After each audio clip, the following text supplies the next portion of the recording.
Good afternoon. Good afternoon, everybody, and good afternoon also to our audience in Cape Town, at the University of Cape Town. And I think it's probably a very late good night, but welcome to our audience in Canberra at the Australian National University. We're delighted to have both those campuses joining us as we livecast this event to them. My name's Nairi Woods. I'm the Dean of the Blavatnik School of Government, and we're thrilled to be hosting the very first Oxford Kyoto Prize events. This is the second lecture today of one of the three Kyoto Laureates of 2016. And I'd like you to welcome Dr. Cecile Fabre, who is Oxford's Professor of Philosophy and a Senior Research Fellow at All Souls, who will introduce today's speaker and moderate the subsequent event. Thank you very much.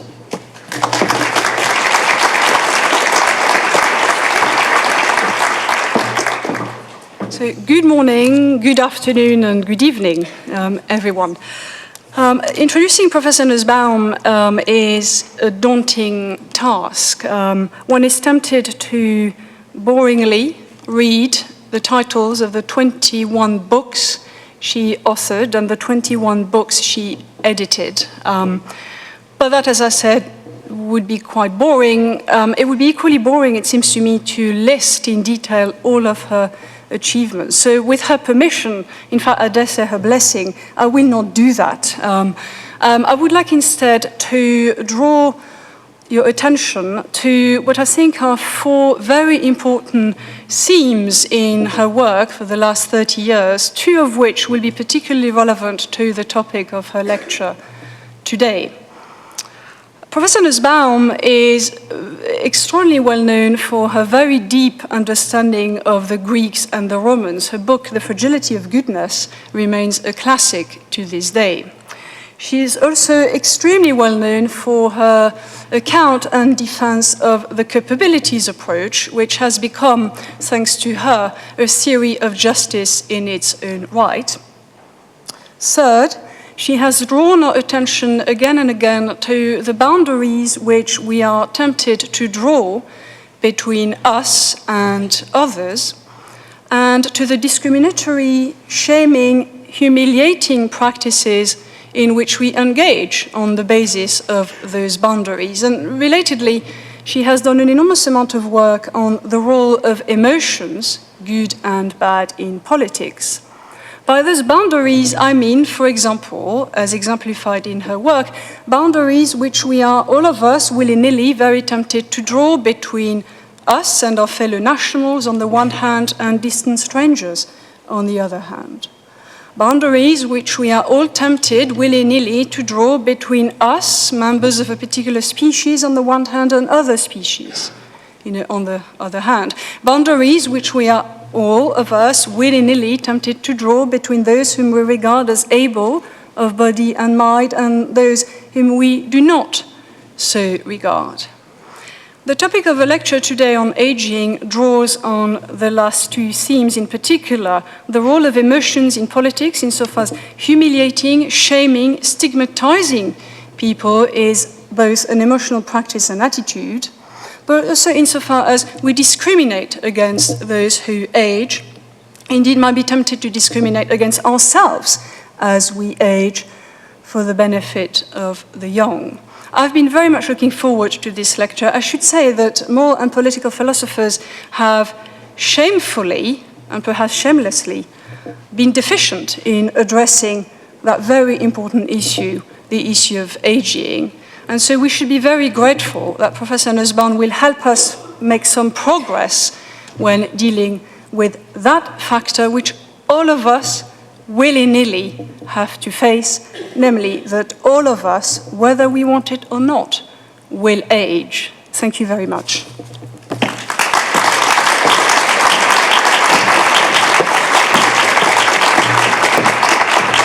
Well, I'll just say hi to everyone in all the different time zones. And thank you very much, Cecile. That was a wonderful introduction.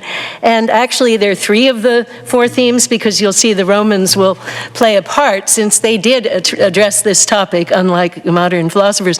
I also want to mention that this is actually not my Kyoto Prize lecture, which was called Philosophy in the Service of Humanity. I gave that several times, but it's a kind, well, I mean, it does have an argument. It's about why humanity needs philosophy, and then what philosophy has to look like if it's to be of service to humanity. But I just thought for this occasion it would be valuable to do some new current work, and this is actually drawn from a book that will be out in August called Aging Thoughtfully, which is co-authored by me and the legal economist Saul Levmore, but it's like paired essays, so we each write our own essays, and this is parts of 2 of mine. I'll begin with a quotation from John Stuart Mill's The Subjection of Women. But was there ever any domination which did not seem natural to those who possessed it? Aging people have suffered from social discrimination and stigma ever since there were enough of them alive to be noticed as a group. Stigma and prejudice are, in fact, the focus of the first surviving philosophical work on aging in the Western philosophical tradition, still the best, Cicero's De Senectute, written in 45 BCE when Cicero was 62. Because the literary structure of this work is part of its attack on stigma, I shall pause to describe it. Cicero, both statesman and philosopher, composed the work during the chaotic events of the Roman civil wars as he attempted to defend the dying Roman Republic, an effort for which he was assassinated a year later. He dedicates the work to his best friend, Titus Pomponius Atticus, noting that its purpose is to divert both men from the anxiety of the political struggle. And how is he diverting them? By writing a philosophical dialogue on old age, De Senectute. Cicero frames aging then not as a hideous horror story, but as a lighter topic that the all too present theme of the impending loss of political liberty might need that as a distraction from. As he immediately observes, he and Atticus, who was then 65, are not elderly men yet. I think that's very interesting, but they are on their way, so they had better look ahead and scout the territory. The lead character in the dialogue, Cato, a real historical figure, is 83 at the time of the dialogue's dramatic date, 150 BCE. And he is depicted accurately as playing an active role in politics, writing several books, learning new languages, and enjoying friendships, both with people of his own age and with many younger people. Unlike the Western philosophical tradition's other major work on aging, the relentlessly depressing La Vieillesse by Simone de Beauvoir, published in 1970, a work stuffed full, I must say, of every social stereotype known to the 20th century, in which these stereotypes parade as necessary universal truths. The De Senectute exhibits a refreshing determination to confront stereotype and stigma. First of all, 2 young men in their 20s, the other characters in the dialogue, are depicted as enjoying Cato's company. They have sought him out because, as they note, they would quite like to get to be that old, and in case they do, they would like to know more about what that time of life is like. They feel that Cato is doing very well, so they want to know why, given the negative reputation attached to that time of life. In response, Cato gracefully, cogently, rebuts 4 charges commonly made, he says, against his time of life. That aging people are active and unproductive, that they have no physical strength, that they no longer enjoy bodily pleasures, and that the nearness of death makes them prone to debilitating anxiety. Particularly striking is his use it or lose it philosophy. By continued disciplined activity, both mental and physical, one remains strong and active. As Cicero uses Cato to rebut the common charges, he is clearly having some fun himself, for he portrays Cato as mentally and physically impressive, but also as having at least 1 or 2 mildly annoying traits commonly associated with aging. Cato talks too much and listens too little. He's fond of digressions about his own past, and he focuses too much on his own pet hobbies without considering the interests of his audience. In this case, Cato, the real-life author of a very boring work on farming called De Agricultura, bores the two young men and the reader by long digressions about mulching and plowing, and there's an especially hilarious long passage about the miraculous properties of manure. Well, some Romans did find these topics interesting, but we know that Cicero did not, so the portrait is playful. On the whole, old age isn't perfect, but it acquits itself very well, rebutting stigma. I'll return to Cicero's arguments frequently in what follows, but for now I repeat. Smart people knew already in 45 BCE that aging was the subject of denigrating and inaccurate stereotypes, and that these stereotypes caused real harm to aging people, marginalizing them and diminishing their lives. And they knew already that one way philosophy can contribute to human development is to question these stereotypes with good arguments, and let's hope also with a sense of humor. So in this lecture, I follow Cicero's lead, though by a different route, examining the particular stigma attached to the aging body, its origins, its relationship to and difference from other types of stigma, and its powerful effects. Cato has good arguments, but his case for aging lacks an underlying psychology of prejudice, which I shall attempt to supply. Finally, I'll propose some directions for public policy. I've long argued as a philosophical and legal theorist for a theory of stigma and group discrimination that makes the operations of disgust central. I developed it in the book called Hiding from Humanity in 2004, using results in cognitive psychology to show how disgust operates in a wide range of types of discrimination, including anti-Semitism, racism, sexism, and homophobia. I then made the normative argument that disgust is never a sufficient condition to make an act illegal when it causes no harm to non-consenting parties. In 2010, in a book on sexual orientation and constitutional law, I developed the theory further and then connected it empirically to recent US discrimination against gays and lesbians. So here then, I have to begin by summarizing my theory before looking more closely at the stigma attached to aging bodies. So what is disgust, and why is its social role troubling? The emotion has recently been the subject of some important research by a team of US experimental psychologists led by Paul Rosen. All humans appear to share an acute discomfort when confronted by their own bodily fluids, excretions, and smells, and also by the decay of the corpse. I use the term primary disgust for a shrinking from contamination by such objects and by other objects that closely resemble them in smell or feel, such as insects and animals that are slimy, smelly, and so on. Primary disgust, though apparently not present at birth, seems to be culturally universal and is probably grounded in inherited evolutionary tendencies. Although this aversive reaction may in some cases protect people from real danger, and perhaps that was its evolutionary origin, Rosen shows that its cognitive content is actually quite different from that of fear. It's about contamination, not danger. It's a reaction to the animality and decay of the human body, and it's both under-inclusive and over-inclusive for real danger. Many dangerous things are not disgusting. Think about poisonous mushrooms, which are sort of sensorially like other mushrooms.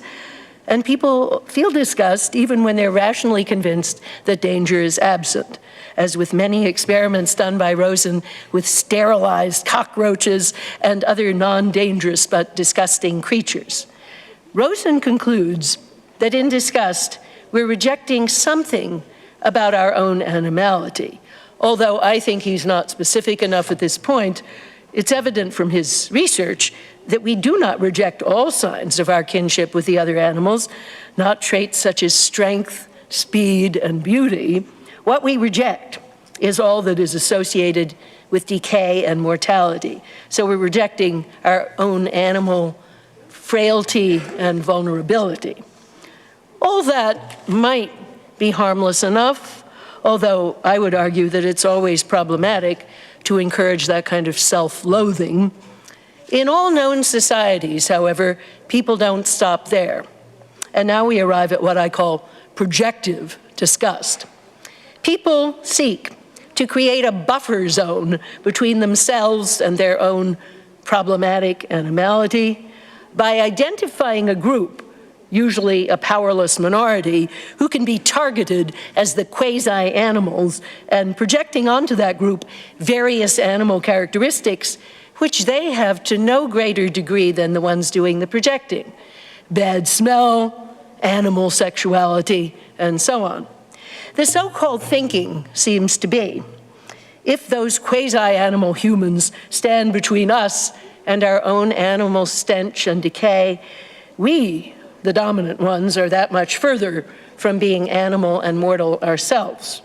There's no society in which we do not find subgroups to whom irrationally properties of smelliness, sliminess, hypersexuality, and in general hyperanimality are imputed.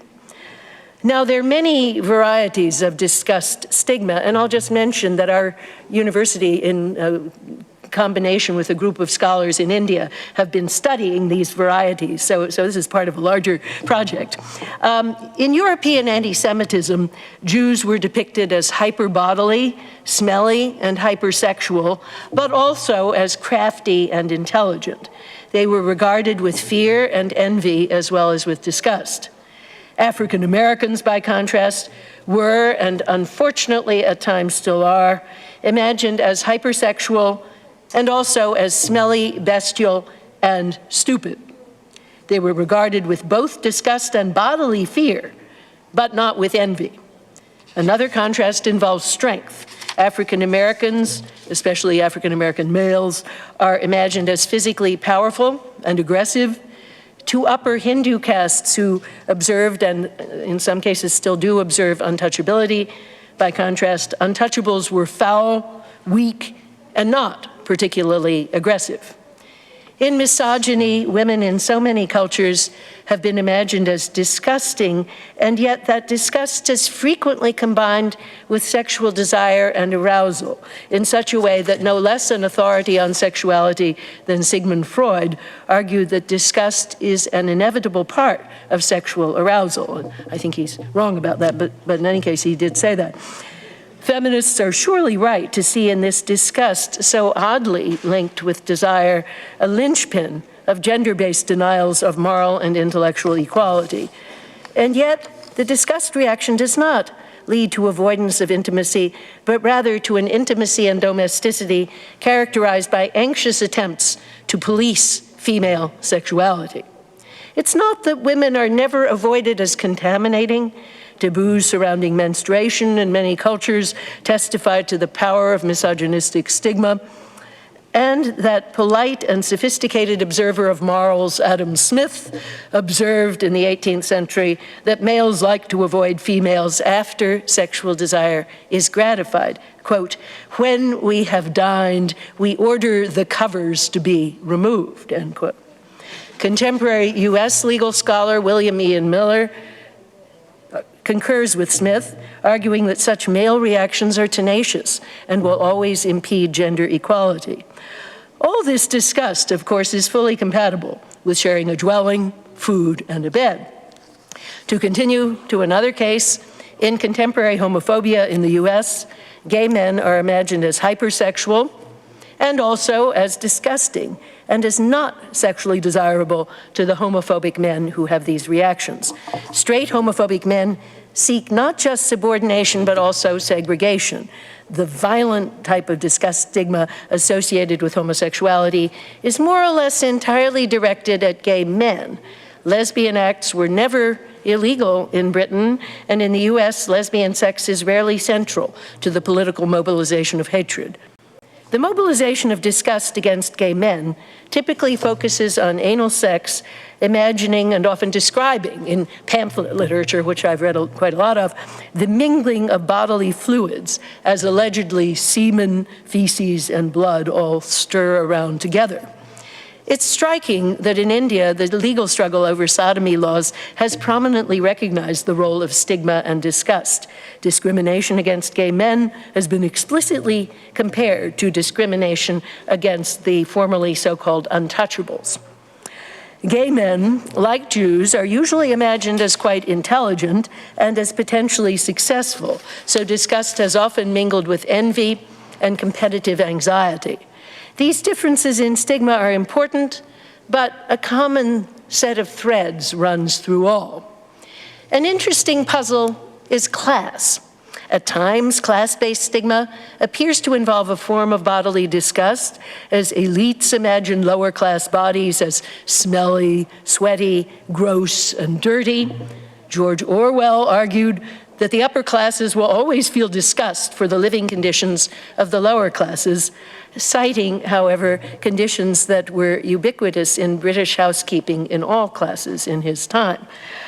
William Ian Miller reaches a similar conclusion, considering an instance of his own interaction with a manual laborer.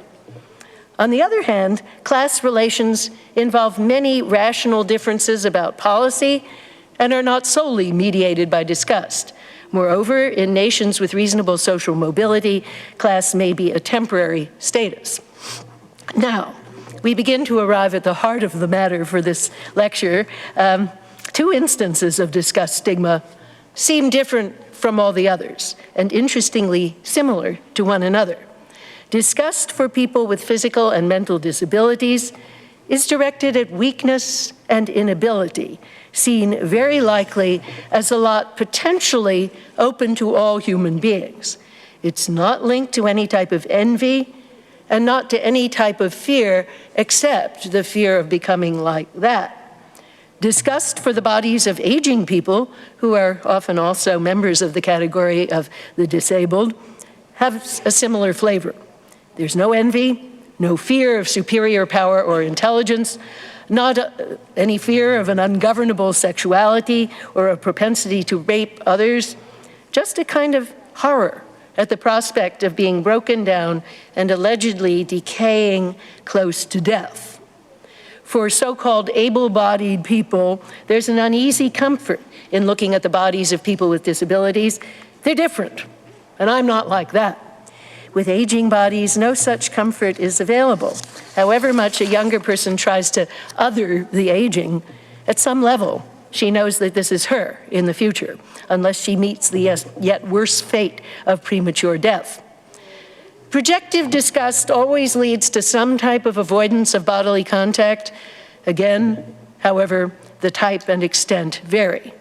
African Americans were forbidden to use white people's drinking fountains, lunch counters, swimming pools, hotel beds, and of course, sexual contact was strictly forbidden and was considered to be a felony in many states, widely though white men had sexual relationships with and sexually abused Black women. Yet, an African American might prepare and serve food for a white family, and often did. An Indian untouchable, by contrast, could never serve food in an upper caste family. And as I noted, Dalits could also not share lodging or drinking taps. The crazy irrationalities of these ideas are manifold.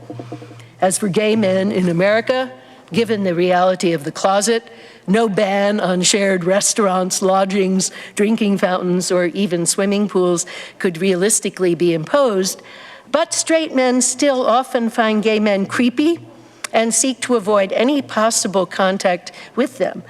Women have often been segregated from male discussion and deliberation as though their sexuality bore a kind of contagion. As for people with mental and physical disabilities, they have often been denied access to mainstream spaces, public and private. Sometimes these denials are covered over by the claim of expense, how costly it would be to make buildings fully accessible to people using wheelchairs. No more expensive than to make them inaccessible, of course, if we're starting de novo. But dominant groups tend to forget how they have formed the world, excluding others. How costly it would be to keep the sidewalks repaired so that people who are blind could use them in safety. As the blind law professor Jacobus ten Broek observed in a famous article called "The Right to Be in the World, the Disabled in the Law of Torts," the very standard of due care in tort law denies people like him the right to be in the world. Meanwhile, children with disabilities have typically been excluded almost from birth. Many have been relegated to institutions. Most, until recently, have been denied access to integrated education. Most, until recently, have lacked meaningful access to public spaces, whether recreational or utilitarian, buses, trains, and so on. The testimony that led to the passage of the Americans with Disabilities Act shows that a common so-called justification offered for such exclusions was that so-called normal people found it upsetting to look at people with disabilities. Well, now let's zero in on age. Projective disgust always targets imputed and often fantasized characteristics that are thought to be contaminating to the disgusted person, reminders of an animal nature that has not been embraced. What's special about the prejudice against aging bodies? First, the shrinking from contact appears to be somewhat less mediated by culture than in most of our other cases. The stigma attached to wrinkles, drooping skin, and other signs of age seems, and this is highly tentative, I think we don't have enough research, to be culturally universal in some form, and pre-verbal children already show avoidance behavior when given a choice between an aging and a non-aging person. It seems possible that an aversion to aging bodies is based on an evolutionary tendency that's connected to reproductive fitness. Even if children's disgust is far from totally innate, getting many cues from the surrounding culture, at least a part of it may be based on inherited tendencies. Second, the stigma has some truth and is not a total fantasy. Aging people are indeed closer to death on average than younger people, though I note that the peak age for homicide death is a very young age, 21 to 24 in the United States. And at least some of the stigmatized characteristics, drooping skin, age spots, wrinkles, are indeed signs of this nearness, although they are exacerbated by lack of exercise and self-care. Racial stigma and caste stigma, by contrast, rest entirely upon fantasy. The bodies of these groups smell no different from bodies in the dominant group, nor is the sexuality of the stigmatized group more animal than any other instance of human sexuality. Gender is sort of in the middle, maybe more toward the totally constructed side. Some rather complicated and not binary underlying biological realities, and over top, a large set of binary social stereotypes that are basically fictive.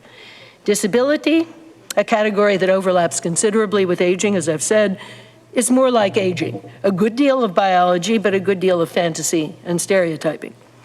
As Cato says, however, most of the stereotypes of aging people are not based on truth. The aging are widely believed to be less competent along all parameters and to be incapable, for example, of understanding normal speech, explaining why medical personnel typically use a high-pitched, hyper-articulate baby talk called elder speak to address them. Like people who use wheelchairs, who are often addressed in baby talk, even though they have absolutely no mental impairment, aging people are assumed to be less competent as a class and across all life functions without assessing the abilities of the individual. And this is surely wrong. The admixture of some truth only feeds the fantasy. Cicero's Cato is aware of this area of stigma, and he rebuts it eloquently by pointing to the many instances of high achievement in aging people. Particularly lovely, I think, is the story of how the heirs of the poet Sophocles tried to get him declared incompetent so they could get their hands on his money. They hauled him into court, at which point he read to the jury some speeches he'd just been composing from the Oedipus at Colonus, which fortunately survived, so we can see it's one of his best plays, and he was writing that at the age of around 90. He then asked the jury whether they thought that this was the work of a mentally incompetent person, and he won. Cato's argument does not give us statistics, it simply points to a group of cases. But the point is that the existence of such cases means that we need to examine the individual. And he addresses the distributional point by observing that the Roman Senate is actually named after old men, senes, because it's full of them. And even Romans concede that deliberation and wisdom are virtues of aging men. More generally, says Cato, the difference between competence and incompetence, whether mental or physical, is largely made as one ages by daily habit and practice. Some activities that require a lot of physical strength are on average very hard for people as they age. But even here, habit makes a huge difference. He regularly does farming and rides horseback. And I should just note that Cicero, the author, stormed a mountain fortress, leading his troops at the age of almost 60. Okay, so intellectual and deliberative pursuits, Cato adds, do not diminish at all if people exercise their mental faculties by reading and learning new things. He concludes, quote, "My young friends, we should resist old age. We should compensate for its defects by watchful care. We should fight against it as we would fight against a disease. We should adopt a regimen of health. We should do regular, moderate exercise, and we should eat and drink just enough to replenish our strength, not so much as to crush it. Nor, indeed, should we give our attention only to the body. Much greater care should be given to the intellect and the mental faculties, for they too, like lamps, grow dim with time unless we keep them supplied with oil." Now, I note that it's very striking that Cato has never heard of Alzheimer's disease. In this otherwise highly realistic work, he would have had to discuss it if it had been a well-known social reality. And I think this absence buttresses recent research on the connection between air pollution and Alzheimer's, indicating that Alzheimer's has environmental causes and was not around in the Roman world, which had good air, no tobacco, et cetera, et cetera. But to say more would take me too far from my argument. The third distinctive fact about age prejudice is indicated in the very structure of Cicero's dialogue, which depicts the younger men as seeking out Cato in order to inquire into their own future. Namely, the stigma is associated from very early on with the felt inevitability that one will oneself enter the stigmatized group if one lives long enough. It's the only outgroup into which each and every member of the in-group of the young will inevitably move if he or she does live long enough. This future, however distant, inflects the shrinking from the start. As time advances, it becomes not just a projection, but a partial or total self-ascription. The self-ascription is characteristically mingled with uncertainty and vague dread. Unlike the progress of childhood, which, while hardly uniform, is uniform enough for age-related generalizations and bright-line rules to make at least some sense, the progress of aging is both hugely variable among individuals and different across the different aspects of human life. One may be mentally acute with one or more physical disabilities. One may be bad at sprinting while having an undiminished ability to play the piano, or, as Cicero's Cato notes, to give public orations. And of course, they didn't have a microphone, so that was something. Even the mind is plural. One may have problems remembering names without any difficulty at all, talking about politics or culture. So the anxiety about whether the stigma applies to oneself ramifies to embrace the rich plurality of zones of life. As many activities as life contains, so many sources of anxiety about metaphorical or literal wrinkles and sag. In short, disgust is always at some level self-disgust, as one perceives animality in others and shuns it in oneself. But with aging, the truth is front and center. It really is for oneself that one fears. Stigma learned early and toward others gradually becomes self-stigma and self-exclusion, as one's own aging body is seen as a site of decay and future death by oneself as well as by others. Now, what has recent research shown us? We have not, I'm afraid, progressed very far beyond Cicero. One thing that's constantly said in studies that I've read is that more research is needed. So all these findings should be regarded as provisional. Still, several seem reasonably solid. First, stereotypes about aging people are in part explicit, but also in part implicit. As in other areas of bias research, it's now clear that the bias against aging operates powerfully at a non-conscious level, as prompts associated with aging, words like old and aged, elicit negative reactions even when the subject is not aware of having any bias. Implicit bias toward the aging is likely to be based on childhood learning, deeply internalized. It will therefore be difficult to eradicate. The stereotype involves aversive reactions to aging bodies as such, but it also contains several more specific beliefs. One, of course, I've already mentioned, is that all aging people have declining cognitive capacity and memory. Thus, the very same mistakes and instances of forgetfulness are ascribed to normal human frailty when a younger person makes them, but to age when an aging person makes them. Similarly, the same physical problems that are ascribed to treatable disease in younger people are ascribed to the inevitable effects of aging when the person is older. Since such stereotypes of inevitability have reigned for so long, we actually don't know very much about the baseline of health for people at various ages in a variety of performance areas. Ignorance then supports further stereotyping, both about others and often about oneself. Cato is on to this problem too, and remarks that if one thinks decline inevitable, one will not work hard, and then one really will decline. Even when the stereotype contains a positive element, this positive element often contains hidden negativity. Thus, positive stereotype of an aging man often emphasizes wisdom, not analytical ability or skill or quickness, or subversive challenges to existing norms.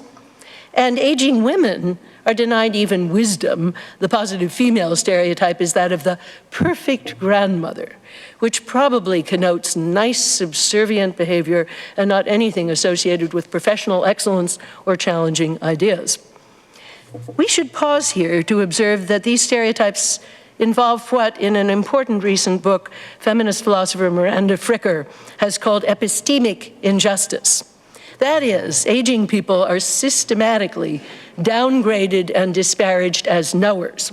Their testimony, their insights, their interventions and discussion, and even, as I've noted, their reports of their own health conditions are taken to be weak, like the contributions of children. Aging people share epistemic disadvantage with many other marginalized groups.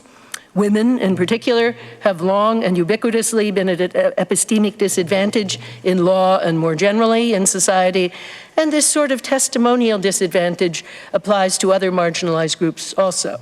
But the epistemic disqualification of the aging is unusually acute, since women and African Americans are much more rarely addressed with baby talk, as is common for the aging, and it's more acute in today's United States, the discrimination against the aging, than at least in some times and places, as Cato's observations about the Roman Senate make clear. Senators were taken to be good at arguing, not just sources of grandfatherly wisdom.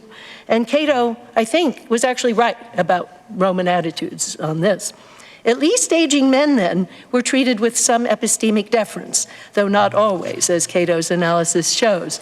In today's US, this deference rarely exists. One has to have significant signs of external authority, such as fame and reputation, or maybe the presidency of the United States, for one's epistemic contributions to gain the attention that they either do or do not merit, as the case might be.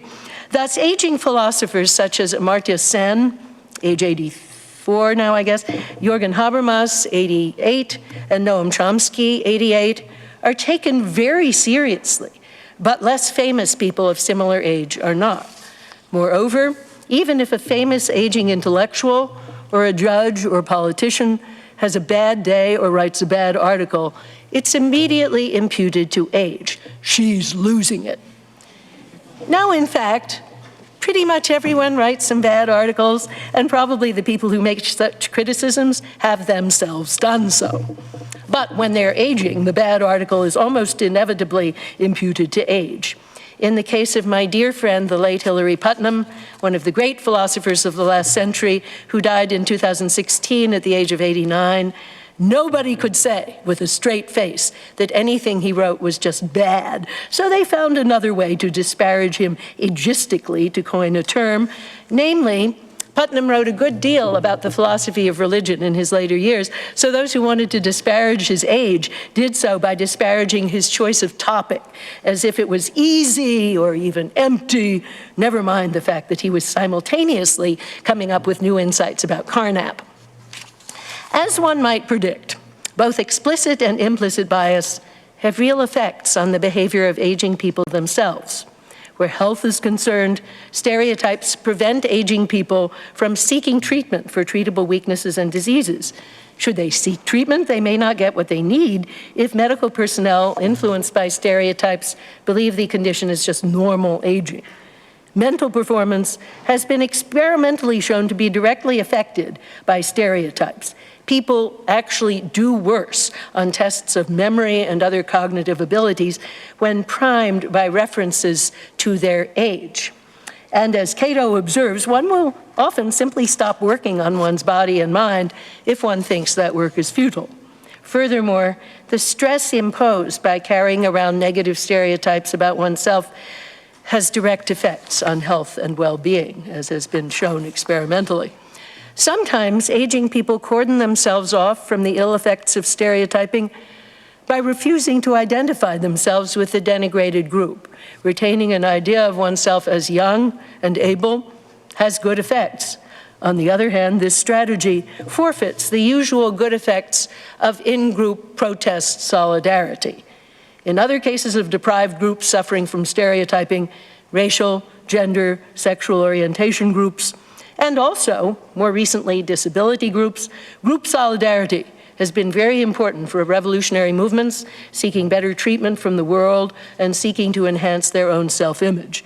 But the age stereotype has such a grip on people's self-perception that many people refuse to acknowledge group membership or, for example, to allow themselves to be enrolled in AARP, the American Association for Retired Persons, because they shrink from contamination with that association. Now, this is changing. AARP has surely promoted a useful type of group solidarity and self-respect by making definite progress on many issues. Other nations have lagged behind the US in fighting age discrimination, largely because of the political work of this lobby group. But what about group segregation for a variety of activities? It seems that many seniors enjoy senior fitness classes, and in many sports, a type of voluntary group segregation seems to improve enjoyment. I note, however, that in the half marathons that I run extremely slowly, I always end up finishing along with a group of 20-somethings who haven't bothered to train, rather than with the other women of my age who usually, if they show up at all, they're very professional and very fast, so hyper-competitive. In the athletic case, I think group segregation is okay to the extent that it is, because it helps aging people avoid shame and stigma. If they choose that mode of participation, and the presence of choice, of course, is very important. And it's also helpful in the way that AARP is helpful, because the aging body, to be productive, needs specialized attention. One of the nicest parts about the incipient pro-senior revolution is that physical trainers now do not tell aging people to do less. They typically tell them they need to do more. Thus, when I have some typical runner's injury, whether hamstring strain or Achilles tendonitis, I'm given specific therapy for that problem, but I'm also told firmly that I ought to be doing more core exercises and more exercises for the foot tendons, which don't need so much specific attention earlier. So that's a way in which group segregation can promote achievement and useful activity. But there are also many cases in which the segregation itself embodies a pernicious stereotype and seems likely to produce both lowered self-esteem and diminished performance. What would we think of a work-in-progress workshop for older law professors? Opera and symphony performances for older audiences. Well, all too many of those end up that way, but that's a different story because of lack of outreach to new audiences. Voting by age group, with different age groups having different political representatives, segregation of politicians by age, and so on. Now that, I think all that would be not just grotesque, but by this point in our history, deeply unpopular. One part of life that can be especially damaged by stigmatizing segregation is that of friendship. Families have the advantage that they promote continued contact among the generations. This contact, however, is not always benign. It can reinforce the stereotype of the non-threatening grandmother, the wise patriarch, rather than promoting attention to the capacities and preferred activities of the individual. Aging people whose only context for friendship is family are therefore vulnerable to a narrowing of their perceived social role. Workplace friendships are more promising. Another reason to oppose compulsory retirement, which I'll talk about in a minute, is that it deprives active aging people of continued friendships with people of many different ages, shunting them off onto the stigmatized track of the retired or the emeritus emerita. Choosing friends in a variety of different age groups works against complacency, keeps one open to challenges of many types, and prevents stigmatizing segregation and self-segregation. What conclusions might we draw for policy? The first one really is that aging people need a political movement, indeed a national and international human rights movement, akin to the disability rights movement that has made so much legal and humanitarian progress. Such a movement exists in the US, where ARP, as I've mentioned, is one of the most powerful lobby groups ever. But in other modern democracies, although lobbying based on class, race, sex, caste, even disability is acceptable, there's not yet a strong political movement composed of and working on behalf of people who are aging. I believe part of the reason for this is that people in many European countries, at least, have a strong social safety net and are therefore to a degree less vulnerable than their US counterparts. They have care insurance, for example. Another issue is that strong labor movements want a low retirement age, and they don't bother often to distinguish between permission to retire and requirement to retire. But surely part of the issue is also shame and the internalization of damaging stereotypes. The feeling that discrimination against older workers is just natural and is not discrimination at all is extremely widespread among both older and younger. A comprehensive study of discrimination against workers over the age of 55 in the US shows, first of all, that it's very widespread, as has been confirmed by tests in which fake resumes are submitted. Some suggest age and others don't. The study concludes that people simply do not see this type of discrimination as unjust. It's just natural. I began this talk with John Stuart Mill's remark that all forms of domination seem natural to those who exercise them. We should now pause to ponder this obvious fact. Feudalism made elites think that serfs were by nature a different species of human being, and it took revolution to change consciousness. Racial discrimination and discrimination against women, as Mill notes, have been similarly rationalized by a belief, no doubt sincere, that this discrimination was based upon nature. Discrimination against people with disabilities was not recognized as the social evil it is because for a long time, so-called normal people just thought it was natural that society catered to their needs, including, of course, their weaknesses in terms of what sounds one expected to hear, what frequencies, and so on, and kept the handicapped, so-called, outside. Age is a further frontier, maybe the last frontier, I don't know, and because the stigma is always a self-stigma, it's perhaps the most difficult to fight. Armed with this insight, let me turn to my central policy conclusion. This conclusion is that compulsory retirement should be rejected by us all as a form of unjust discrimination, just as unjust as racial discrimination in hiring or the exclusion of women from the workplace, or the segregation of children with disabilities into so-called special classrooms. We must carefully distinguish here the age at which retirement is allowed with full pension and the age at which retirement is required. The US has basically made that distinction, and compulsory retirement has not been legal since I entered the workforce. And thus my generation has expectations and a sense of self that are not tainted by this pernicious practice. This is a long topic, and I've written on it at length in the book with Saul, who actually has a different view, but several points can be briefly made. The greatest advantage of ending compulsory retirement is the same advantage Mill claimed for ending discrimination against women, namely the advantage, as he puts it, of basing a central social institution on justice rather than injustice.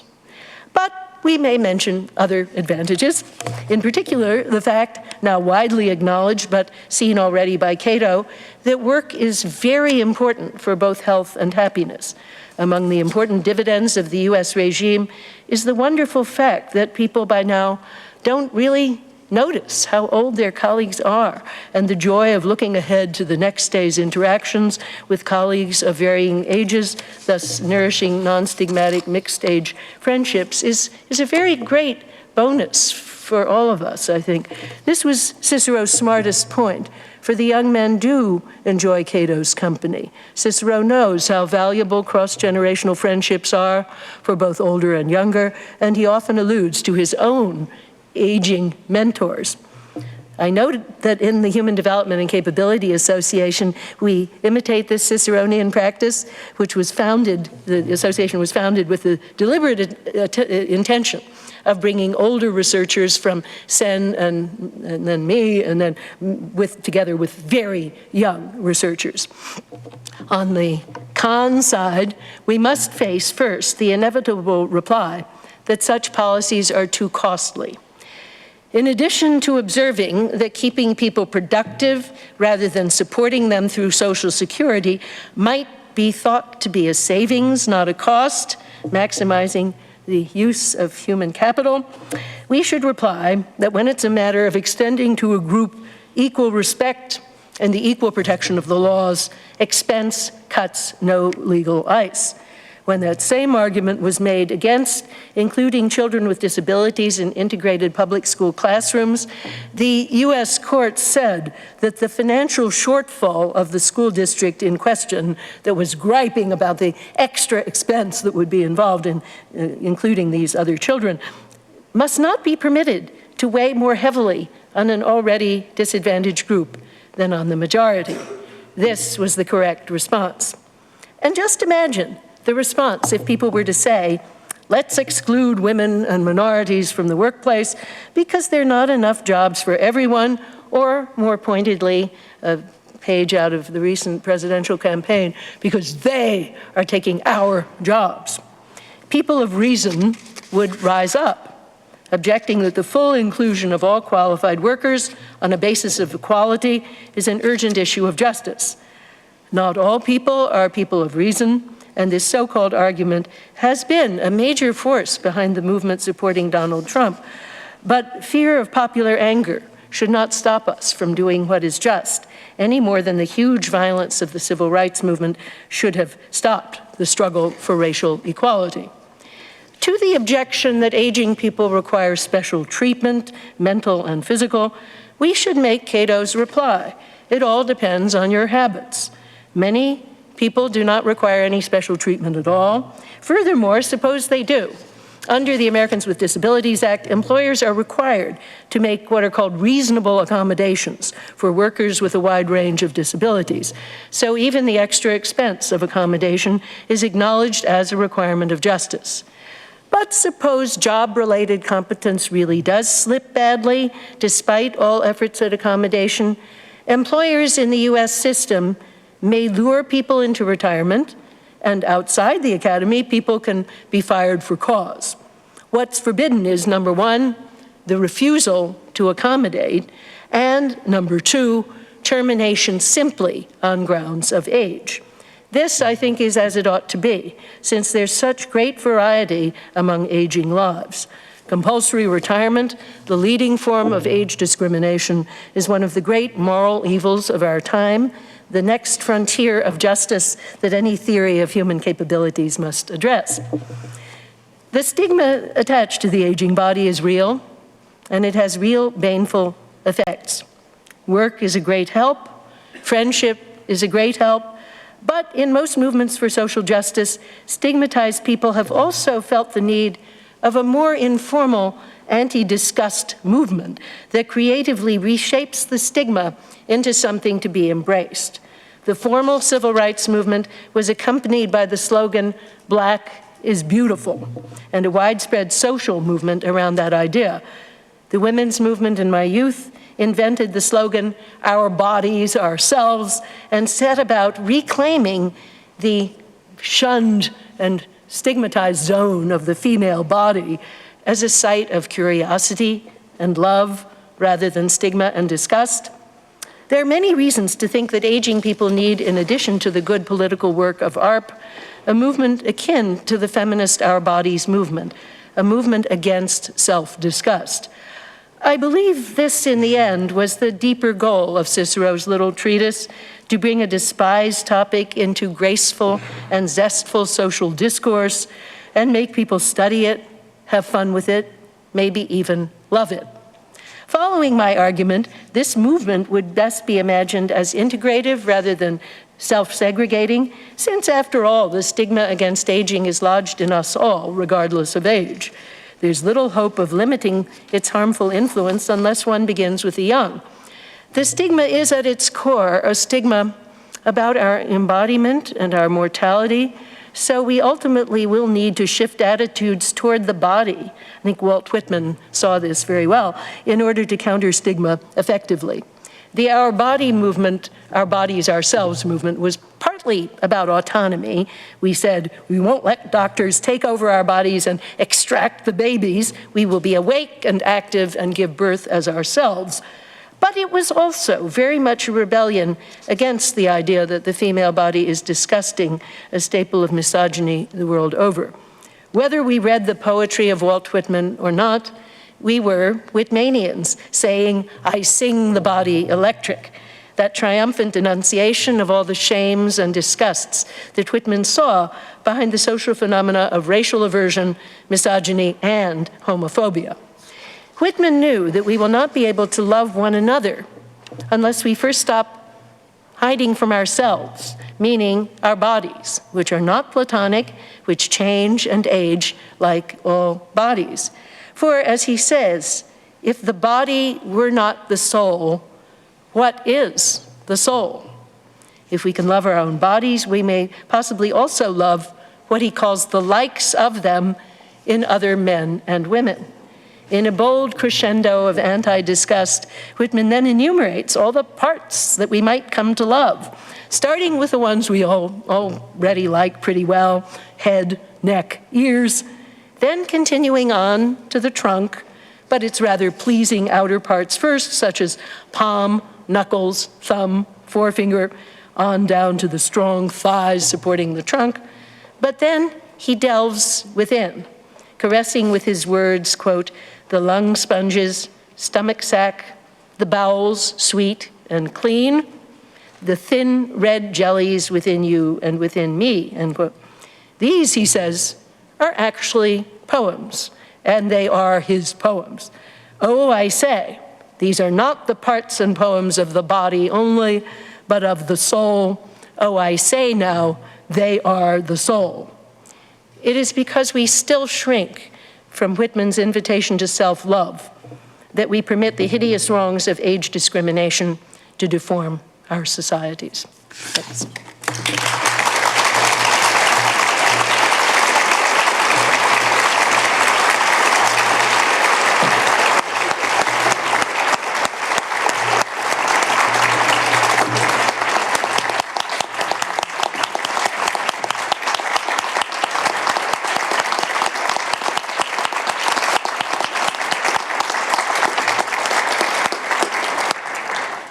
Thank you very much. Can you all hear me? Good. Thank you very much. Can you hear me better? Yes, that's better. Thank you very much, Professor Nussbaum. Now, we will now field questions. I say we, not as a royal we, but because I will field questions from you, and Professor Woods will field questions from Cape Town and Canberra. So I'm not entirely sure yet how the distribution, the geographical distribution of questions will work, but we'll just have to work a way to do so fairly justly as we go along.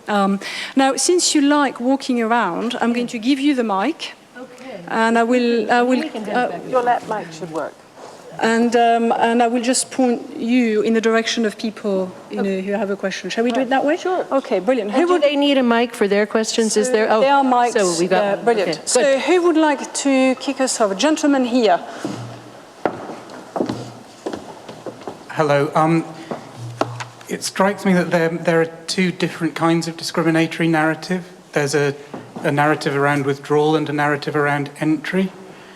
And the inherent logic of the narrative around withdrawal, you have always done X, and now I'm going to make you stop doing X, is more obviously wrong than the narrative around you have never done X, so I'm going to stop you from starting doing X. And I was wondering how you can see us reframing that second narrative so as to make it more obvious that opportunities should be opened up to enter into things as well as to carry on doing things. Oh, that's really interesting. I thank you for that. Does this carry? It doesn't see. Okay. I actually think that's a very important distinction that would be another good axis to use when sorting out all the different types of discrimination, because sure, they all participate in both, but some more in the one that involves withdrawal, like African Americans being shut out of places that they, obviously could go to or might easily be seen to go to, and others involving non-entry, where African Americans were debarred entry into certain professions. And in anti-Semitism, similarly, of course, Jews were excluded from certain social spheres, but they were also denied entry, for example, into law firms. Actually, until 1970, Jews couldn't be partners in any major American law firm. So, I mean, they all have some of each, but of course, in the case of aging, it's more of the will shut you out simply because, for the most part, aging people have done a lot of things already. But I agree that, let me just talk about this one, that both are interesting and important for people as they age, because very often as the lifespan extends, what aging people really would like is the opportunity to have a second career, to do something new. And very often what stops them from doing it is various aspects of stigma and exclusion, such as, of course, if they're forced to retire quite early and they don't have much money, then they have to do volunteer work. They can't really do another profession. And there are lots of professions that really do exclude older people when they start in.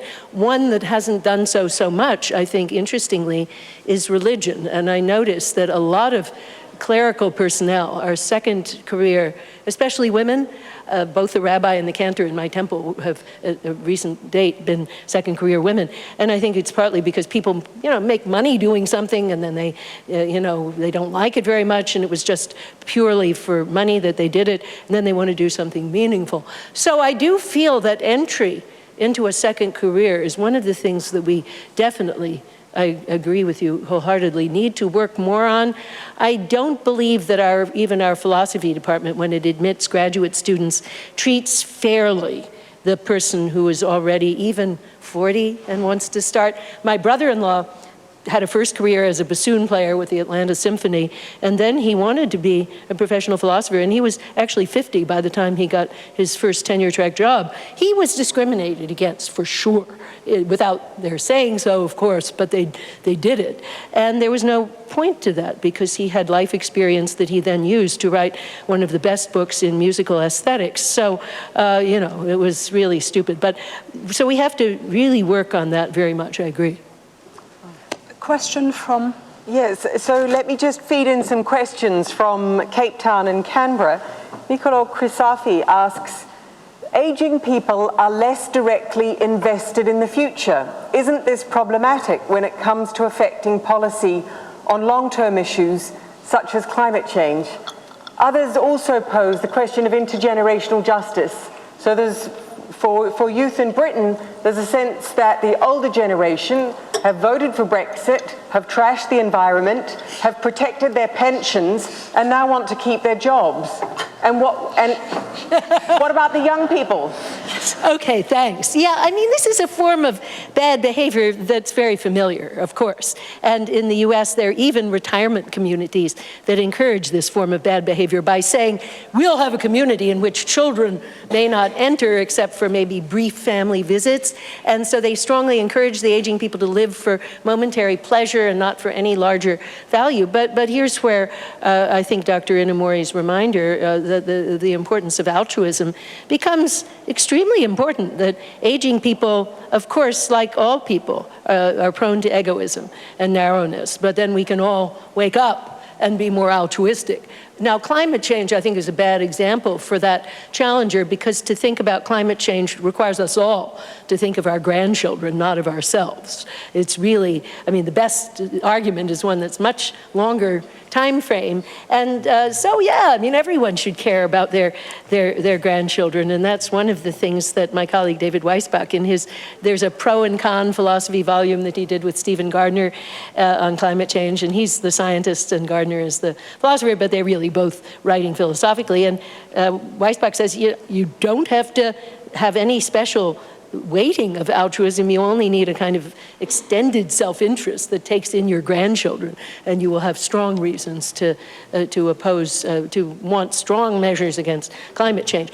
And I think there are a lot of aging people who, with the right social prompts and the right peer culture, are highly altruistic. That's what our university, a private university, feeds on that fact, because all our donors are people who are aging. They often are prompted by the high estate tax. So the removal of the estate tax in the latest federal budget is, I think, a problem, because they donate altruistically because they can't donate to their own family in their will. And there's a limit. The tax code sets a limit on how much you can give to family members every year, and then it will be confiscated after your death. So anyway, they do, at least at present, give quite a lot of money to universities, to hospitals, to cultural institutions, and in fact, recent research shows that of the money spent on musical and artistic and theatrical institutions in the United States, something like 95% is from private donors and only 5% from government. So, I mean, even the National Endowment for the Humanities, which I've been associated with recently, raises most of its money from private donors, and most of these are aging people. So, a lot of altruism. We need to encourage it by appropriate tax laws, by appropriate peer cultures that give people kind of prestige in their group for donating. And I would say, and I've said, by having undergraduate liberal arts education, where before they get old, people have read Plato and they've understood how great philosophy is and how great literature is, and then they go out and make money doing something else. But they remember this time of their life as precious, and they want to perpetuate it for other people. And so that's the source of most of the philanthropy in American higher education. Much, much harder if they come in and they do only computer science and then make money in computer science, and then they have no idea what philosophy is and so forth. So anyway, that's one instrumental argument for liberal arts education. But I think most of it is malleable. It's a cultural matter, and as is most altruism, I fear. The lady at the front. Thank you, Prof, for your very illuminating talk. I was wondering if you could speak a little bit about the political viability of an anti-disgust movement, specifically as it relates to kind of multiplicities of disgust, or the embodiment of various identities simultaneously. So, for example, we could see the perpetuation of ageism within queer and trans communities, LGBTI communities, or ableism, amongst aging communities. So, what would the political viability of an anti-disgust movement look like, taking into account the various ways that we embody a multiplicity sort of forms of disgust. Okay, great. I think in the case of ableism and homophobia, what is mainly required is for people to be out in their families and in their communities, because people are not so set in their ways that when they see that their own child or their friend of their own child is gay or lesbian, they'll suddenly recoil in revulsion, or some of them do, but most of them don't. And so coming out has been the major engine of that movement. But with ableism, I think it requires a little bit more, but it requires the people to come to be out in a way that's proud, in a way that's, showing their competence and so forth, which of course then other related movements like the Special Olympics make especially powerful. But I think in the case of all of them, the arts and television play a very, very pivotal role. I think there's nothing that explains the rapid transition in US attitudes on sexual orientation more than the show Will and Grace, frankly. That gave people who didn't think they knew any gays and lesbians friends. These become virtual friends, and they're different. They're not, Will and Jack are very different, and they're the friend of Grace, who could be, if you're straight, you could identify with Grace and think, oh, my best friend could be like that. And so it was a wonderful show because it was very skillfully done, very subtle, not alienating. And I think there are other, of course, by now, Modern Family, which is even further out. With ableism, again, television has been playing a very large role. Now, it's harder, I think, with anti-disgust because the stereotypes, prevail to a great extent in media portrayals, particularly of aging women. I think here we have to talk about gender because aging men have always continued their careers and been perceived as extremely attractive, but aging actresses know that they just don't get roles. And I think what's very interesting, and I talk about it in the book that Saul and I wrote, is that recently very wealthy, powerful aging actresses have demanded vehicles that show their lives as sexual beings. Meryl Streep, the wonderful Helen Mirren, my great role model. I think she's the best of all. And, others as well, Blythe Danner and so on, and Diane Keaton. What's important there, though, is there's still a limit of the following sort. If you look at the romances in those four people's movies, the women always have to work very hard at staying in shape and, keeping their faces in good shape, although Helen Mirren keeps saying she's never had plastic surgery. But the men don't, Look at Om Puri in the 100-Foot Journey, one of my favorite actors, but his body is pitted and scarred and lined, and he's paunchy and so on.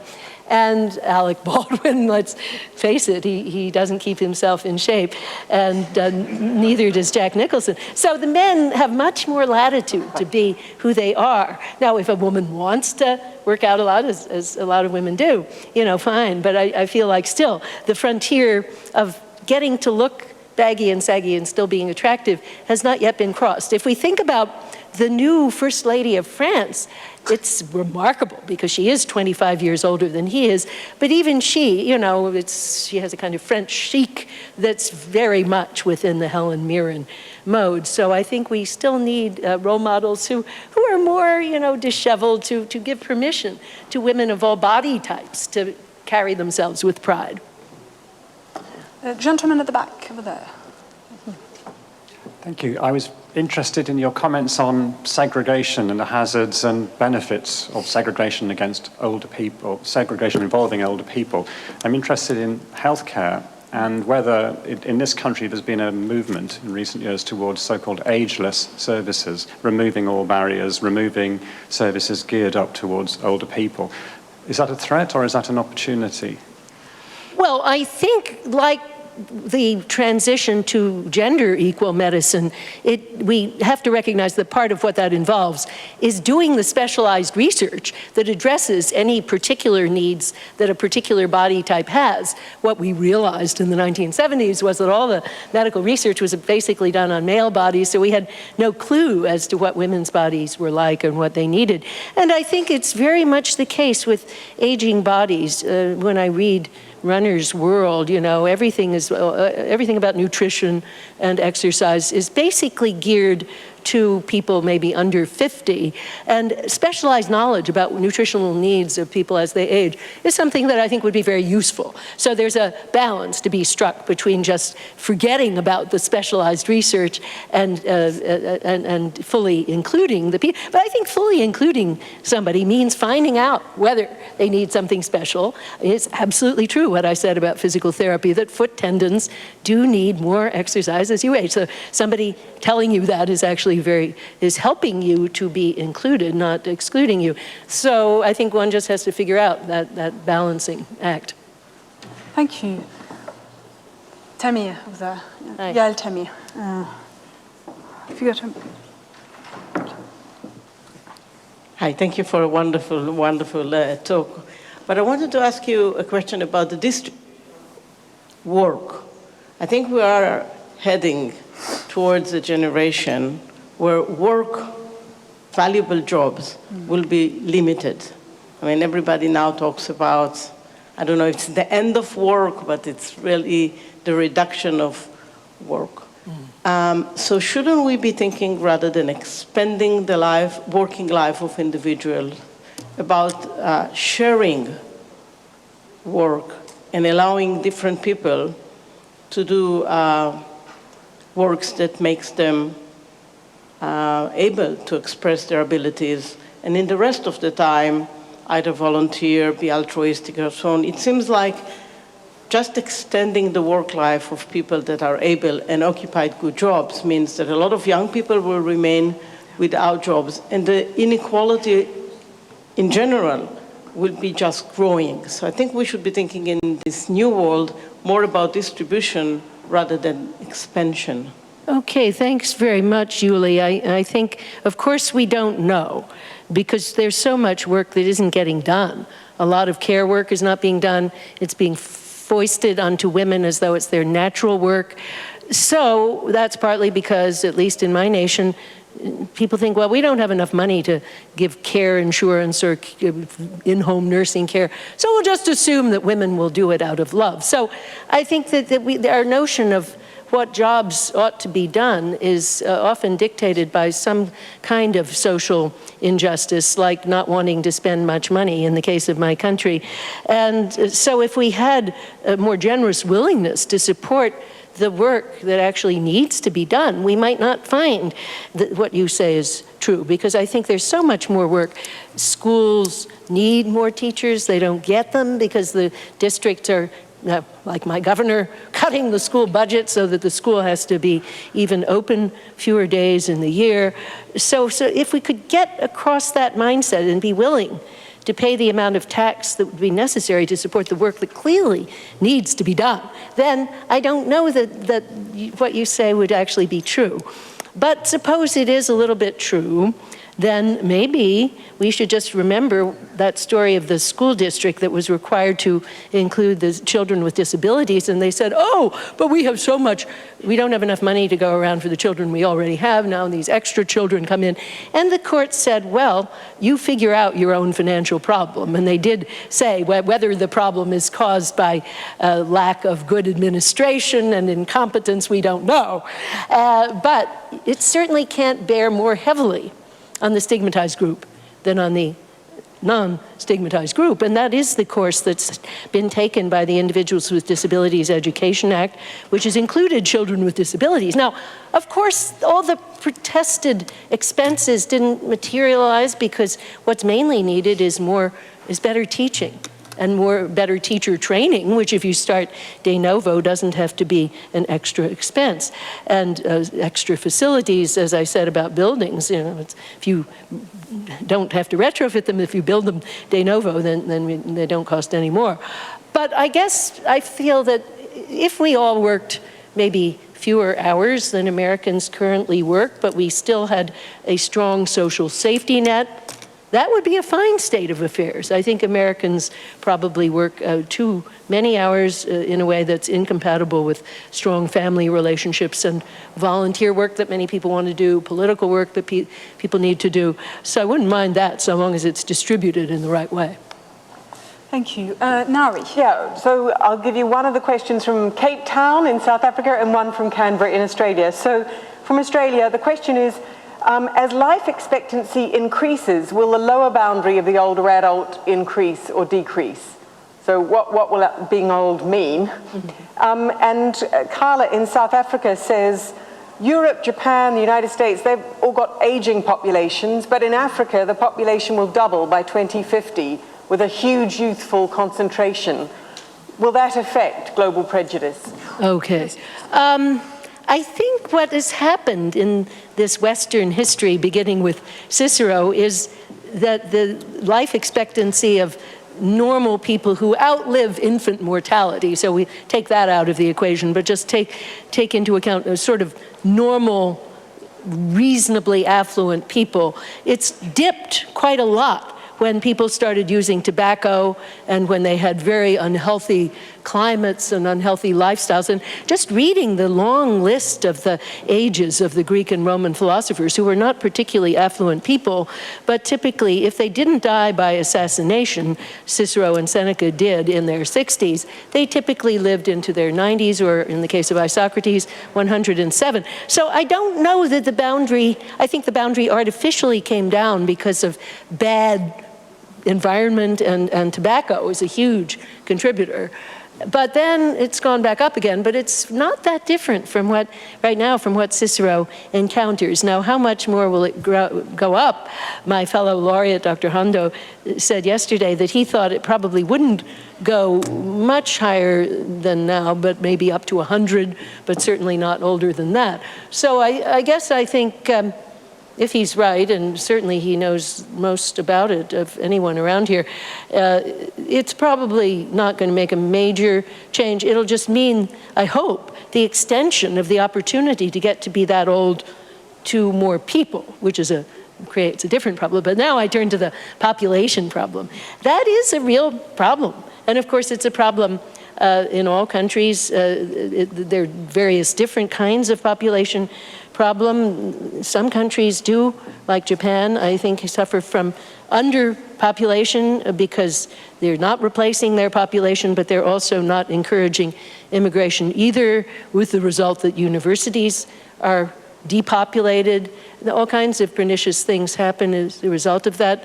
My colleagues in Japan tell me that the competition to get into university is not, there's almost none, and therefore the universities compete to lower requirements and expectations to snag the students, and it means a decline in what you can expect from your students. So I think probably having more sharing through immigration of the people that are coming into being in Africa and elsewhere would be a just solution to that kind of a problem.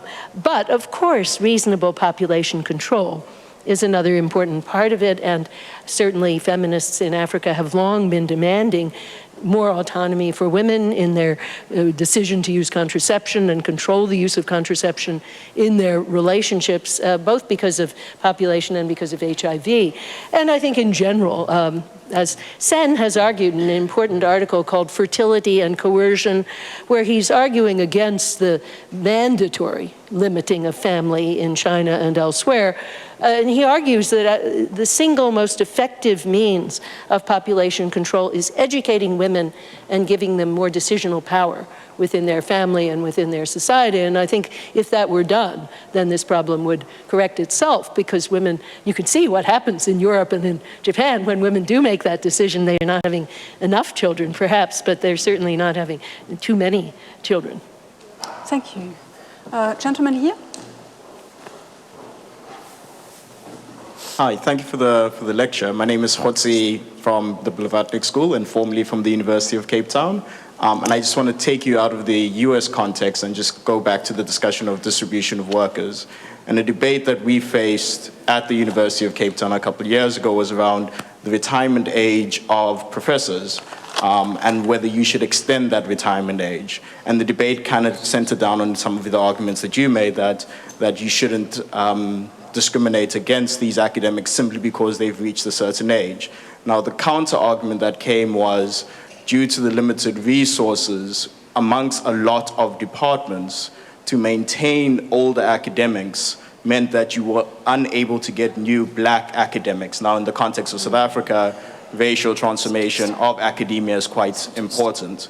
And I'm wondering how you would approach such an issue in the context of South Africa. Oh, that's very interesting. By the way, the Human Development and Capability Association is meeting in Cape Town this September, so I hope to learn much more. We're not meeting on the university campus because, as you probably know, there was a student strike, and therefore the student year was extended, so therefore bumping us from the campus to a downtown site. But anyway, we hope to learn more about the university anyhow.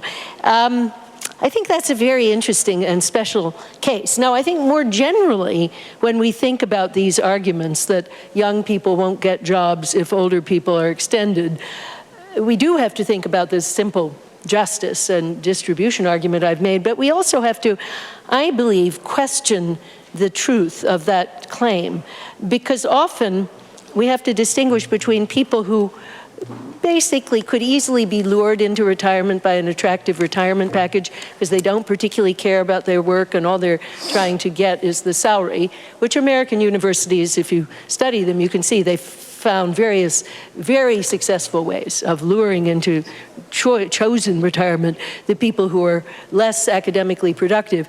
So who are left are the people who are leaders in the field. And if those people are bumped and put out to pasture, so to speak, then I think the voices for the future of these jeopardized disciplines like philosophy are just not there. We can't expect young people to be the main advocates for the disciplines of philosophy and literature. I mean, I can go down to the National Endowment for the Humanities in Washington and I can forcefully make my argument. Now, maybe I could do it even if I were retired, but you know, your voice carries much more weight in Washington if you have a job and a university chair and so on. But my young colleagues know, number one, they wouldn't be listened to if they tried to do that. And number two, they shouldn't have to do that. They should focus on building their careers and getting their research agenda going.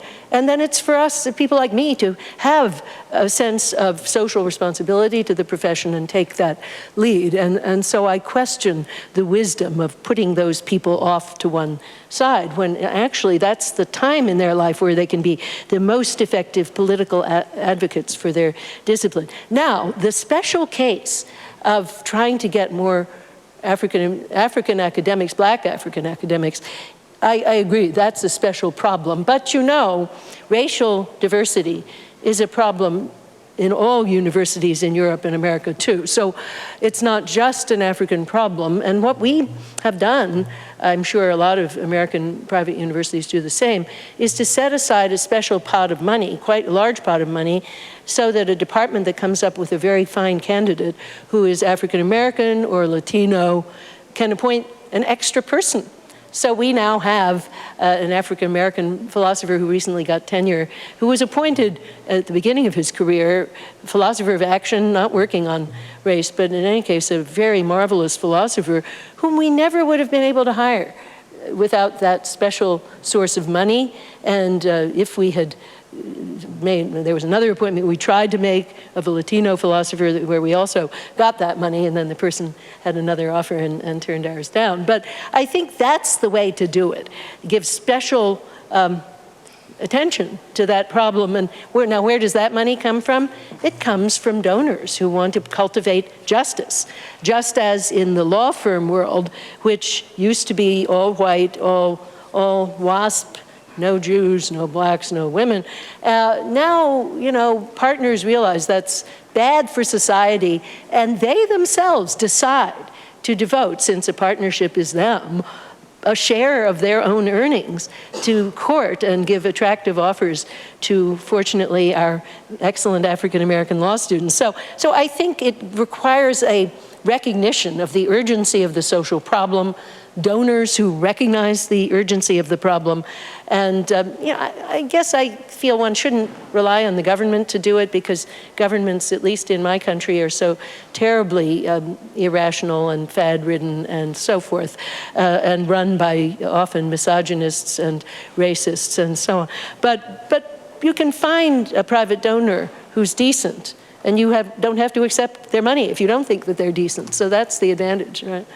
Thank you. The lady here. Yeah. Can you wait for the microphone? It's coming your way. Thank you. Thank you very much, Martha, for a fantastic talk and for raising this really important issue about ageism. And you may not be aware of this, but in this university at the moment, ageism has become rampant because of some decisions that our university have taken. I'm the professor of gerontology here, and at the Aging Institute, we have worked quite consistently, and we are very worried about ageism within this university now. And I thought it was just useful to pick up on a few things. One of them is about life expectancy. Let's just put this in context. We are aging. We have an aging society. We are all growing old within an aging society. So 150 years ago, half the population of this country was dead by their mid-40s. Now, half the population will make it to 80. That is what we are really talking about. So we have fewer young people, we have more older people, and we have got to adjust. And I think it's extraordinary, and your wonderful talk has pointed out, that somehow we can't be racist, we can't be sexist, we all accept that, but we can be extraordinarily ageist. And so in the 20th century, suddenly women in the developed world were around. They no longer were having babies and at home. And there was this feeling, what are we going to do with all these women? They're going to enter the workplace, they're going to take away jobs. We accommodated that. It would be horrific to think that women, on economic grounds or because of other grounds, as you say, justice, were not entitled to jobs. Yet in this country, about 25 years ago, in South Wales, the local government came up with some scheme, and it said, we've got huge youth unemployment.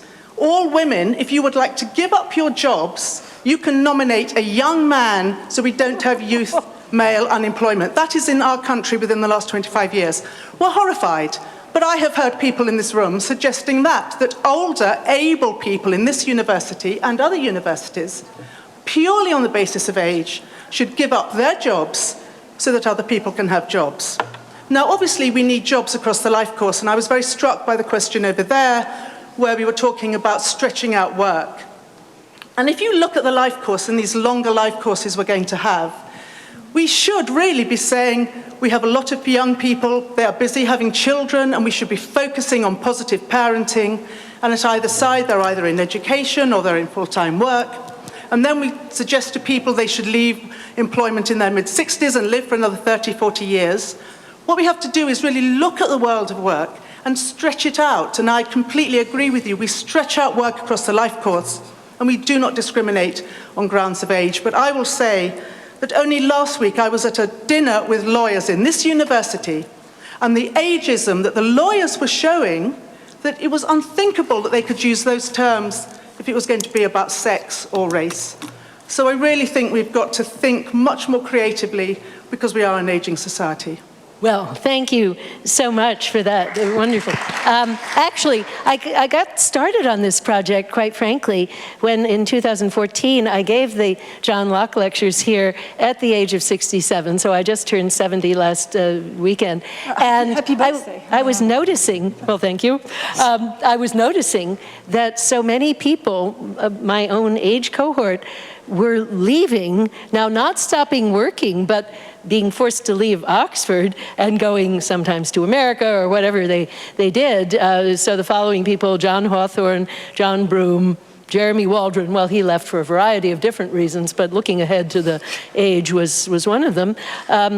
Chris Shields, who wasn't that old, but he did explicitly say that that was his primary reason, because he had tried to get an extension for David Charles and failed, and then David Charles is the fifth who went to Yale. And so we clean up because we have all these first-rate people in America, but this is where I felt it can't be good for the field that these vigorous people at the top of their work are just going, and then their place might be taken by young people, but who shouldn't have to, and this is the point I was making, bear the weight of carrying the future of that discipline in their hands. And so I agree with everything you said, but I'll just add that one more point. So I'm going to make a point, since I see no hand, unless you have someone waiting. Or unless you... I don't, but I would like to pose a question to Martha. In a recent review that I did of a top university in the United States, I think the thing that most struck me was that there were a large number of professors who were between 75 and 85, and that none of them were fulfilling normal teaching duties. But what I found even more horrifying is that they were not mentoring or being generous in their time to younger faculty. Now, you're somebody that's put a great premium on your teaching and your mentoring of young faculty. But it did cause me to reflect how we deal with the fact that we have tenure and academic freedom, and this is taken by some as an entitlement as they become older and more famous, not to pull their weight. So how would you deal with that problem? Okay, well, first of all, I'd like to know the detail of this, because I think there are some disciplines in the United States, including most of the sciences and economics, where people are never expected to do a lot of undergraduate teaching. And so you would probably have found the same thing if you looked at 40-year-olds in those disciplines. In the humanities, well, sometimes universities have the policy of when you get an endowed chair, your teaching load gets reduced. But if people are not doing the load that they really are expected to do, that's their formal teaching load, well, what would I do about that? What I would do about that is really to freeze that person's salary. I mean, every time that you come up for a salary assessment every single year, you're supposed to give a complicated narrative to your dean of what you've been doing, what publications and what teaching. And the typical policy is that if you haven't been writing much at all, well, then the question then becomes, are you teaching so much more or better that it compensates for that? We had a colleague, Ted Cohen, who wasn't writing very many philosophy articles and books anymore in his last years, but he was a very dedicated and completely, overwhelmingly popular undergraduate teacher. So I mean, of course, salaries are secret, so I don't know, but I assume he didn't get his salary cut. Now, if the salary is frozen and then the person doesn't behave responsibly, then there will definitely be an effort to get that person to retire, not on grounds of age, but on grounds of non-performance of contractually stipulated duties. And there are plenty of people who don't do what they're supposed to do in their 40s and 50s.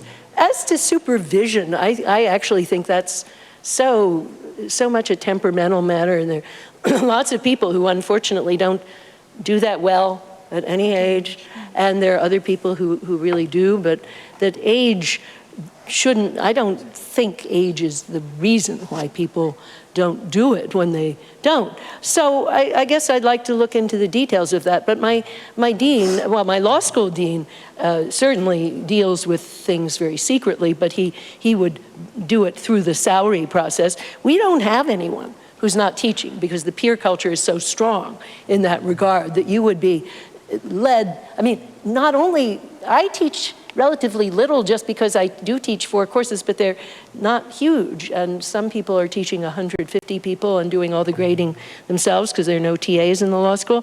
So everyone is expected to do those large courses except for me, because I don't have a law degree. So I feel like I get a break, but it's not so much of a break. But in, you know, so people who didn't want to teach a course that they were asked to teach, they would be taken to the dean's office, talked to very seriously, and I think the dean would probably start talking to them about termination, voluntary termination, if it was really, really bad. Now, the voluntary termination can't be just on grounds of age, but usually, as I say, it isn't. It's more about non-performance of your contractual duties, and the people are led into retirement that way all the time. The first step would be to offer a very attractive retirement package, which usually is enough, because you can get actually a much better health insurance and pension deal by accepting early retirement. And you can do it anytime before you're, I think anytime before you're 70, you can agree to such a package. And that, to a lot of people, that looks good, so they do that. But then the dean is empowered, without mentioning age, to just say, you're not really pulling your weight in the department. And then she would move on from there. Usually, it doesn't get to the point of actually challenging tenure, because people, if either they will start pulling their weight, or they'll say, yeah, you're right, I'm not pulling my weight, and then they'll accept one of these exit options that the dean would create. So again, we have to start talking about different universities. I'm in one that has a very strong egalitarian culture, as I talked about yesterday. Stanford, for example, depreciates teaching. and tells young people teaching's not important. So if they do that, then of course, what do you think happens when they get to be older and have tenure? So I think that's just bad values all the way through. But if you have good values to start with, you just have to stick by that and insist that people stick to their contract. Well, then I will make, oh, no, you have a question. No, go ahead. Yeah, just wait for the mic. And I think that may well be our last question, in fact. Thank you very much for taking my question, and wonderful to hear you. As I was listening, I was thinking a lot of what you were saying applied mostly to what sometimes in age studies is called the third age. And I'm interested in people who are sort of moving beyond that and in what some people are calling, they might embrace a narrative of meaningful decline. That is, that instead of asking these people to keep on fighting and keep on trying and being active as a sort of responsibility to sort of fight against stigma and so forth, that they are sort of embracing some of these aspects of decline and sort of holding back and things like that, and being less active in some ways. And I wonder what you think about how these thoughts can be applied to people who are at a stage in which they might have cognitive impairment, they might have be dependent in several ways. How can we, I guess, stick up for their rights and recognize their dignity? Well, it's a long topic, and I tried to do it in the book by going through my capabilities list and looking how we might deal with each of the capabilities on my list. But I guess I would say in general, so much depends on what you do and what you care about. If you're a tennis player, let's face it, it's a remarkable fact that Roger Federer wins tournaments at the age of 36, and we don't even know whether 40-year-olds could also. I mean, Martina Navratilova actually won her last title when she was well into her 40s, but it was in doubles. So, you know, she was blazing the trail because she showed that by doing upper body weight training, a woman could actually have a much longer career.